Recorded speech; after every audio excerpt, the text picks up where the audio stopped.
Salut tout le monde, c'est Zido et aujourd'hui on se retrouve pour une nouvelle vidéo qui va être une très grosse vidéo. C'est comment passer sub 15 avec la méthode Friedrich.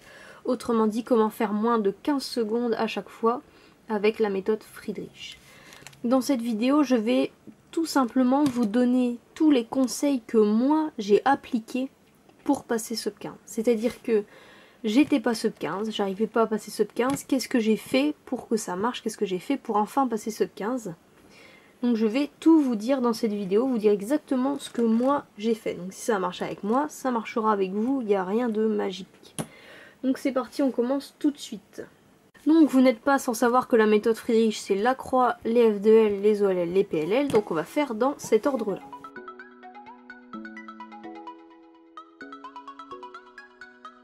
Donc en premier pour la croix. La croix déjà, il n'y a pas forcément besoin d'être opposite neutrale ou color neutrale. C'est-à-dire que si vous faites que la croix blanche, il n'y a pas de souci. Moi je suis passée sub 15 en faisant que la croix blanche à chaque fois. Ça pose pas trop de problème. Maintenant votre croix, ce que je vous conseille, bon déjà il faut la faire vers le bas, ça c'est obligé. Faites-la vers le bas, c'est mieux. Je le dirai jamais assez. Et ensuite moi ce que j'ai fait, c'est que j'ai essayé à chaque fois de m'entraîner à faire des croix en moins de 7 mouvements. C'est à l'époque, hein, pour ceux qui connaissent, je regardais des vidéos d'Andrea et Valentin. Et l'un des deux, je sais plus lequel, disait qu'il fallait faire la croix en moins de 7 mouvements. Et moi je me suis dit 7 mouvements pour une croix c'est impossible. Et en fait je me suis entraînée et en effet pour chaque croix il y a forcément une solution en moins de 7 mouvements. Donc entraînez-vous à faire la croix, entre guillemets, la plus optimisée, quoi, celle en moins de mouvements possible. Ensuite ce que je me suis aussi entraînée à faire, et je l'ai déjà dit dans la vidéo sub 20 pour ceux qui l'ont vu, c'est que je chronométrais mes croix. Donc je prenais mon timer, je résolvais que la croix et j'arrêtais le timer. Et j'ai essayé de la faire pour passer sub 15, là je dirais que maintenant je la fais en environ 2 secondes, je dirais pas plus, en vrai 2-3 secondes c'est largement suffisant pour une croix. Hein. Mais il faut vous entraîner à faire le moins de mouvements possible et du coup chronométrez-vous et faites des solves de croix en fait. Moi c'est ce que j'ai fait, je fais des solves de croix, voilà. Il y a aussi des gens qui disent pour s'entraîner ils font la croix à l'aveugle, c'est-à-dire qu'ils se bandent les yeux et ils résolvent leur croix. Moi je l'ai jamais fait mais c'est vrai que faire la croix sans regarder ça permet d'anticiper les F2L, mais bon je pense pas que pour sub 15 ce soit vraiment obligé. Donc je vous dirais croix en moins de 7 mouvements et chronométrez votre croix. Faites des solves que de croix pour essayer de la faire en 2-3 secondes.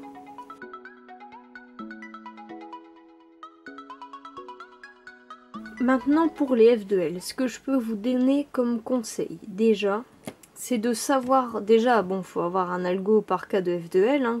Pour ceux qui ont regardé la vidéo sub 20, je vous l'ai déjà dit, faut connaître un algo par cas de F2L et surtout essayer de savoir résoudre chaque F2L sous plusieurs angles.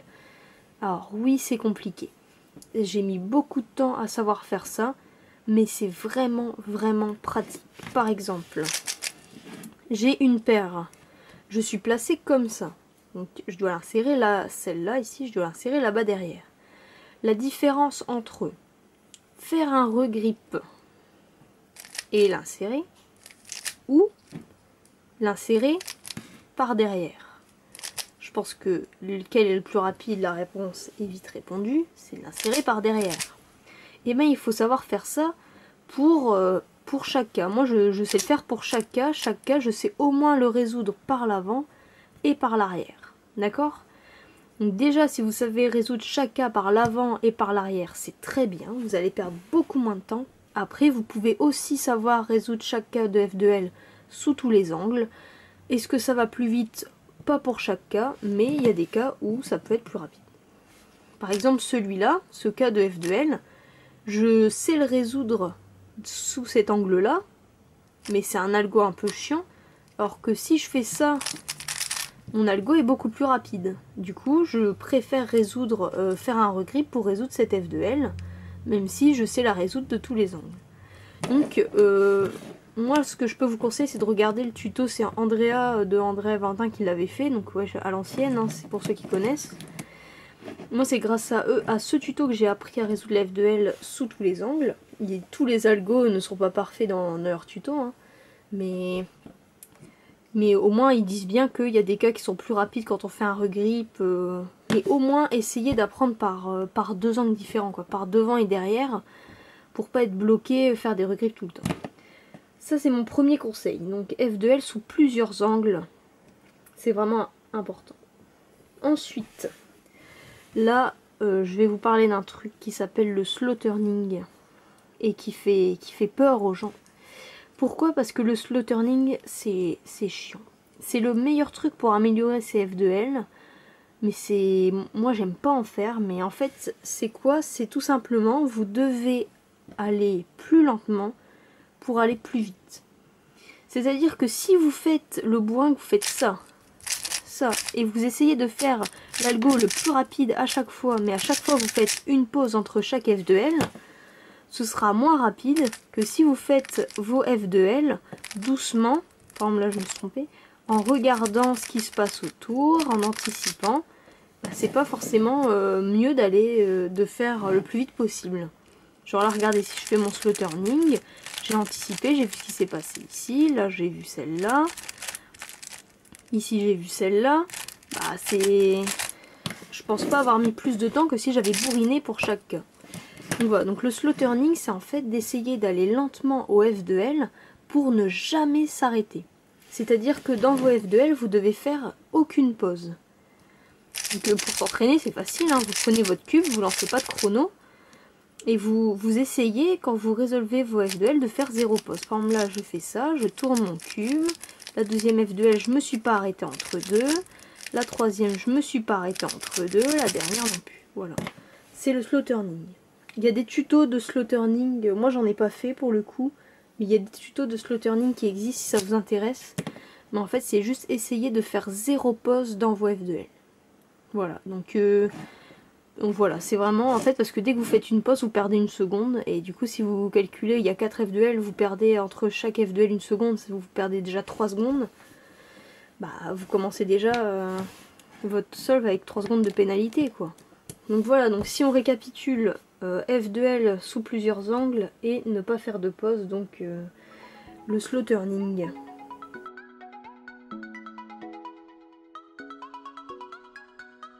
Maintenant pour les OLL. Alors les OLL, je suis désolée. Maintenant ça y est, vous voulez passer sub 15, apprenez-les. Je connais des gens qui sont sub 15, enfin ou en tout cas qui étaient sub 15 sans connaître toutes les OLL, c'est vrai. Mais vraiment, apprenez-les. C'est mieux. C'est une fois que vous les connaissez, vous êtes tranquille. Genre regardez celle-là, cette F2L, cette OLL c'est ça. Ça vous coûte quoi de l'apprendre, franchement? Ce serait dommage, quoi. Elle est hyper facile. Il y a 6 mouvements, même pas. Mais vraiment, il y a des... En fait, c'est ce qu'on appelle les F2L faciles. Les OL faciles, je dis n'importe quoi. Pareil, celle-là. C'est une chaise avec un mouvement petit R au début et à la fin. Là, pareil. C'est une chaise à l'envers avec le petit R. Enfin, vous voyez, en fait, il y a plein de F2L. Genre celle-là, c'est juste l'algo de la ligne. J'arrête pas de dire F2L ou d'OLL. Il y a plein d'OLL qui sont en fait des algos tout bêtes à apprendre. Donc vraiment, il y a des vidéos aussi sur ça. Les F2L, les cas d'F2L faciles. Ben, allez voir et vous verrez qu'il y a quasiment... si vous connaissez déjà les OLL cross, les OLL du point, parce que les OLL du point, elles sont hyper importantes. Si déjà vous connaissez ça, vous rajoutez toutes les OLL faciles. Donc on rappelle qu'en tout, il y a 57 OLL. Vous êtes déjà à 25 OLL tranquillement, quoi. Vous êtes quasi à la moitié sans avoir perdu de temps parce que les OLL, elles sont vraiment... il y en a qui sont vraiment toutes bêtes.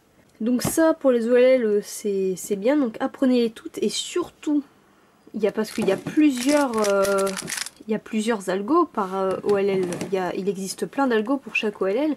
Essayez à chaque fois de trouver celui que vous préférez. Moi, il y a des algos d'OLL, les gens disaient c'est lui le plus rapide. Bah moi, pour moi, c'est pas celui que je faisais le plus vite. Donc j'en ai pris un autre. Choisissez, regardez plus. S'il y a un algo que vous n'arrivez pas, ça marche pas, bah essayez d'en trouver un autre algo pour ce cas. Et à partir de là, si vous apprenez les algos que vous préférez, ça ira vraiment mieux. Et ça, c'est vraiment un gros conseil. Moi, c'est ce que j'ai fait. À des cas d'OLL, ça marchait pas. Ça marchait pas du tout. J'arrivais pas à les apprendre, j'arrivais pas à les faire vite. Bah j'ai changé d'algo. Et depuis, ça va mieux. Donc voilà, donc ça c'est pour les OLL et évidemment au niveau des finger tricks, hein, si vous avez une OLL qui vous prend 7 secondes, ça sert à rien. Donc essayez de vous entraîner aux OLL, de les faire assez vite. Ça prend du temps parce qu'il faut les apprendre, il faut les reconnaître, ensuite les exécuter vite, mais vous verrez que ce sera vraiment bénéfique.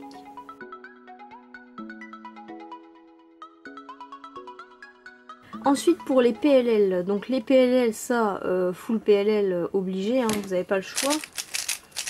Moi je vous conseille très fortement d'être full PLL.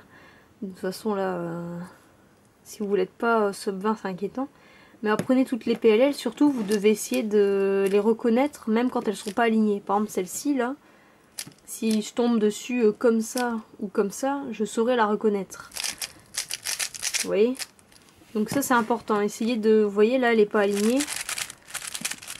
Je sais la reconnaître. Et voilà, celle-là c'est la même. Donc vous voyez que qu'elle soit comme ça, ou comme ça, ou comme ça, ou comme ça, je la reconnais et je la résous. Voilà. Vous voyez, moi je vais pas hyper vite à faire mes PLL et pour autant je suis largement sub 15. Donc voilà, donc en fait les PLL c'est un peu comme les OLL, il faut toutes les savoir, il faut savoir les faire vite et surtout il faut vraiment apprendre l'algorithme que vous voulez. Par exemple moi, j'ai un algo de PLLG.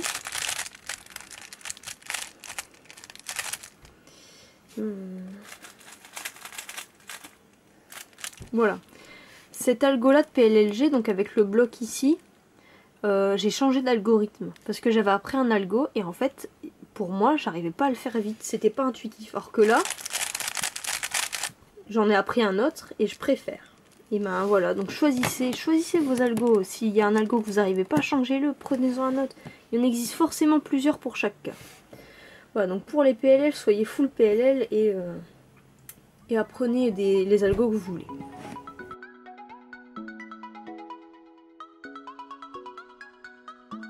Donc si on résume ce qu'on a vu aujourd'hui, qu'est-ce que je vous ai dit? Je vous ai dit déjà la croix en moins de 7 mouvements et faites des solves de croix chronométrées pour essayer de la faire en 2-3 secondes. F2L, faut savoir les résoudre sous plusieurs angles, donc au moins par devant et derrière, et si ça vous amuse, sous tous les angles. Ensuite, travaillez la fluidité de vos mouvements avec le slow turning, donc c'est-à-dire ne faire aucune pause pendant vos F2L pour éviter de perdre du temps entre chaque cas d'F2L. Ensuite, être full OLL, full PLL, mais en choisissant des algorithmes que vous arrivez à apprendre et que vous arrivez à faire vite.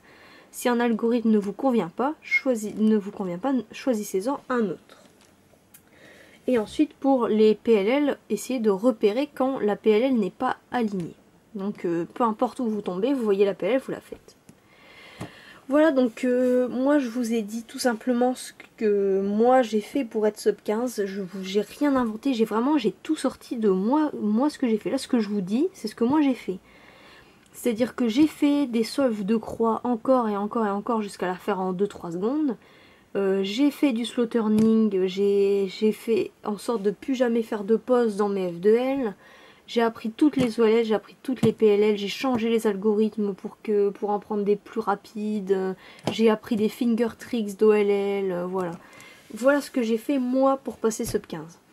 Donc j'espère que cette vidéo vous aura servi. Peut-être qu'il y a des gens à qui ça conviendra, peut-être qu'il y a des gens à qui ça conviendra pas. Mais moi je vous dis ce que moi j'ai fait, tout simplement. Voilà, donc n'hésitez pas à mettre dans les commentaires si ça vous a plu, s'il y a des endroits que vous ne comprenez pas, et à laisser un petit pouce bleu, et évidemment à vous abonner si jamais ça vous dit. Allez, salut tout le monde!